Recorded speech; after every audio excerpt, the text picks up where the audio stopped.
Қазақтарды неге половцы деп атаған? Половец сөзіне қатысты жиі кездесетін пікір, оның половый, яғни бозғылт сары түсті деген мағынада қолданылатындығы. Сонымен қатар, батыс дереккөздерінде кездесетін Валани, Күнсак, Куман және Сир сияқты этнонимдер де сары деген мағына беріп, половый сөзімен синонимдес деп есептеледі. Ал зерттеуші Әділбек Ишанбекұлы әртүрлі дереккөздерге сүйене отырып, половцы терминіне нәсілдік сипат беруді құптамайды.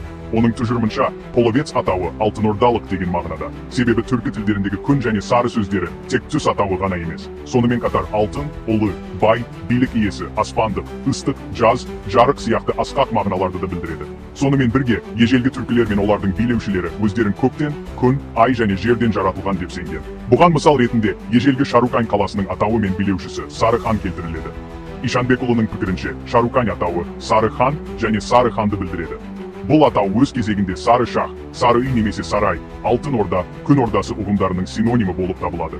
Жоғарыда айтылған тұжырымдарды скандинавиялық Гардарик немесе Казарик, сондай-ақ неміс жылнамашысы Гельмольд деректеріндегі Хунигардр атаулары нақтылай түседі. Егер Хазар атауы ежелгі византиялық деректерде түркілік ретінде дәлелденсе, Гельмольд Хунигардр атауын хундармен байланыстырып, жарқыраған қалалар деген мағына береді дейді. Демеке, Хунигардр атауы Күн көк ордасы немесе Кангар мен Қоңырат атауларының өзгерген нұсқасы. Оның үстіне Гардарик атауы Қыпшақ даласының аумағына сәйкес келеді, және ол француз тіліндегі Гарде дор, яғни Алтын орда, Алтын үй, Сары үй, және генуялық Казария атауларымен мәндес. Әділбек Ишанбекұлы полиаус термині мазмұны жағынан скифтердің Палой, Паралата, Қауымы Варга және Сколот атауларымен үндес екенін атап өтеді. Бұл атаулар күн жауынгерлері, патшалық сақтар деген мағынада қолданылған. Тіпті осыдан 5000 жыл бұрын кіші Азияда болған Палауили елінің атауы да половцы ұғымын аша түседі. Бұл халық күн құдайы Аринна немесе Гузды, сондай-ақ ай құдайы Күшік немесе Қазақты пір тұтқан. Оларды қасиетті, нұрлы, жалынды, жаратушы деп атаған.